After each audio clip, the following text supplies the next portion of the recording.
ज्या शेतकऱ्यांना पी-एम किसानचा हप्ता मिळत आहे, अशा सर्व शेतकऱ्यांना आता पी-एम किसानची के-वाय-सी करणं आवश्यक आहे. नाहीतर तुम्हाला पुढील जो हप्ता येणार आहे, तो तुमचा हप्ता येणार नाही, रखडला जाईल. त्याच्यामुळे तुम्हाला 2-2 हजार रुपये, जे वर्षाचे 6,000 रुपये मिळतात पी-एम किसानच्या माध्यमातून, ते त्या शेतकऱ्यांना मिळणार नाही. त्याच्यामुळे प्रत्येक शेतकऱ्याला या पी-एम किसानची के-वाय-सी करणं आवश्यक आहे. पी-एम किसानची के-वाय-सी करत असताना तुम्ही तुमच्या मोबाईलवरून, तुमच्या घरूनच तुम्ही के-वाय-सी करू शकता. कशा पद्धतीनं तुम्ही के-वाय-सी करायची आणि तुमच्या मोबाईलवरून काय काय डॉक्युमेंट्स लागतील, ही कशी प्रक्रिया, ही संपूर्ण माहिती आपण या व्हिडिओमध्ये बघून घेणार आहोत. तुमच्या मोबाईलमध्ये प्ले स्टोअर आहे, प्ले स्टोअर ओपन करा. प्ले स्टोअर ओपन केल्यानंतर खाली तुम्हाला सर्च बार दिसेल, त्याच्यावर क्लिक करा. इथं तुम्ही पी-एम किसान GOI असं सर्च करा. तुमच्या मोबाईलवर असं सर्च केल्यानंतर तुम्हाला ॲप दिसेल पी-एम किसान GOI, याला इन्स्टॉल करा. इन्स्टॉल केल्यानंतर तुम्हाला अशा पद्धतीचं तुम्हाला इन्स्टॉल येईल, काही वेळ लागेल इन्स्टॉल होण्यासाठी. तुमचा इन्स्टॉल झाल्यानंतर त्याला ओपन करा. ओपन करण्या अगोदर तुम्ही लक्षात घ्या, पुन्हा एक तुम्हाला ॲप डाउनलोड करायचा आहे. याला आहे आधार फेस. आधार फेस असं लिहा, आधार फेस RD असं सर्च मारा. तुम्हाला इथे सर्च मारल्यानंतर ॲप येईल बघा, आधार फेस RD. हे माझ्याकडे इन्स्टॉल ऑलरेडी. तुमच्याकडे जर इन्स्टॉल नसेल तर इन्स्टॉल करून घ्या. अशा पद्धतीने तुम्हाला 2 ॲप लागेल पी-एम किसानची के-वाय-सी करण्यासाठी. आता आपण जो इन्स्टॉल केलेला आहे पी-एम किसान GOI, त्याला मी ओपन करत आहे. याला तुम्ही परमिशन देऊन द्या. परमिशन दिल्यानंतर खाली तुम्हाला दिसेल नेक्स्टचं button. Next button access denied, याला ओके करा.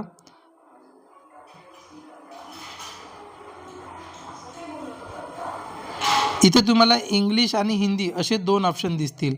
त्याला तुम्ही इंग्लिश किंवा हिंदी तुम्ही करू शकता आणि सबमिट करा. ओके करा. ओके केल्यानंतर इथे लॉग इन आणि अपडेट मोबाईल नंबर असे 2 ऑप्शन आहे. तर तुम्ही लॉग इनवर जा. लॉग इनवर गेल्यानंतर इथे तुम्हाला सिलेक्ट करायचं आहे बेनिफिशरी, असं तुम्हाला इथे सिलेक्ट करायचं आहे. बघा, हा जो बेनिफिशरी आहे याच्यावर क्लिक करा तुम्ही. इथे क्लिक केल्यानंतर तुम्हाला रजिस्टर्ड ID नंबर आणि आधार नंबर मागत आहे. तुम्ही आपला आधार नंबर इथं टाकू शकता. तुमचा आधार नंबर टाकून घ्या. इथे तुमचा आधार नंबर टाकल्यानंतर फेसिल E-KYC लॉग इन असं याच्यावर क्लिक करा. इथे बॉक्स आलेला आहे, आय ॲग्रीला क्लिक करून स्कॅन फेस असं क्लिक करा. आता तुम्हाला ज्यांचं करायचं आहे त्यांचा तुम्ही बरोबर फोटो घ्या त्याच्यामध्ये आणि तुम्ही झिमट्या मारा, त्याच्यानंतरच ते होणार. हे जो गोल आहे त्याच्या मधोमध बरोबर आला पाहिजे. सक्सेसफुल झालेला आहे. सक्सेसफुल झाल्यानंतर तुम्हाला असं इथे येईल एम पिन. जो तुम्हाला आठवण राहील तो 6 डिजिट एक एम पिन टाका. जो तुम्हाला आठवण राहील तो अशा पद्धतीचा 6 डिजिट कोणताही तुम्ही टाकू शकता. एम पिन टाकल्यानंतर हे आठवण ठेवा, तुम्हाला एम पिन समोर कामात येईल. सबमिट करा. सबमिट केल्यानंतर एम पिन जनरेट सक्सेसफुल आलेला आहे, त्याला ओके करा. ओके केल्यानंतर इथं तुम्हाला पुन्हा दिसेल डॅशबोर्ड. डॅशबोर्डवर इथे क्लिक करा. या डॅशबोर्डवर क्लिक करा. क्लिक केल्यानंतर तुम्हाला इथे पूर्ण तुमचं नाव येईल, मोबाईल नंबर येईल, ॲड्रेस येईल आणि रजिस्टर्ड ID येईल. त्याच्यानंतर खाली तुम्हाला स्टेटस दिसेल यस. तरी पण तुम्ही खाली E-KYC फॉर अदर बेनिफिशरी याच्यावर क्लिक करा. याच्यावर क्लिक केल्यानंतर तुमचा पुन्हा इथं आधार नंबर टाका. आधार नंबर टाकल्यास सर्चवर क्लिक करा. सर्चवर क्लिक केल्यानंतर तुम्हाला पूर्ण डिटेल दिसेल. स्टार्ट E-KYC याच्यावर क्लिक करा. मगाशी तुम्ही जो एम पिन टाकला होता तो याच्यामध्ये टाका आणि सबमिट बटनावर क्लिक करा. पुन्हा तुम्हाला आय ॲग्रीचं बटन विचारेल, स्कॅन करण्यासाठी पुन्हा विचारेल. पुन्हा तुम्हाला गोलमध्ये बरोबर ठेवलं की झिमट्या मारलं की सक्सेसफुलचं येईल. सक्सेसफुल झाल्यानंतर इथं तुम्हाला लिहून आलेलं आहे तुमचं नाव. Your E-KYC has been completed successful if status is not valuable. याला अपडेट होण्यासाठी 24 तास लागतो. 24 तासानंतर आपोआप E-KYC होतो.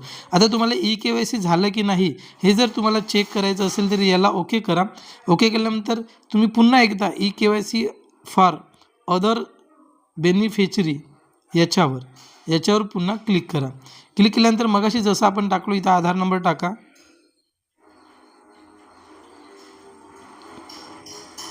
आधार नंबर टाकल्यानंतर सर्च बटनवर क्लिक करा. तुम्हाला इथं लिहून जर तुमची ई-के-वाय-सी झाली असेल तर तुम्हाला ई-के-वाय-सी ऑलरेडी डन असं लिहून येईल आणि जर ई-के-वाय-सी झाली नसेल तर समोरची पुन्हा प्रोसेस येईल. अशा पद्धतीचं तुम्ही घरूनच तुमच्या मोबाईलवरून तुमची ई-के-वाय-सी करू शकता. आणि अशा नवीन व्हिडिओसाठी तुम्ही जर फर्स्ट टाईमच आमच्या यूट्यूब चॅनलवर आले असाल निमो ऑनलाईन सर्व्हिस यूट्यूब चॅनलवर, तर तुम्ही सबस्क्राईब करा आणि ज्यांची ई-के-वाय-सी व्हायची आहे त्यांनी कमेंटमध्ये लिहा की आमची ई-के-वाय-सी व्हायची आहे, तर तुम्हाला या ॲपची लिंकसुद्धा मी तुम्हाला पाठवतो. काही प्रॉब्लेम आला तर तुम्ही कमेंट्स करू शकता. हा व्हिडिओला जास्तीत जास्त शेतकऱ्यांपर्यंत पोहोचवा की त्यांची के-वाय-सी होऊन जाईल. धन्यवाद.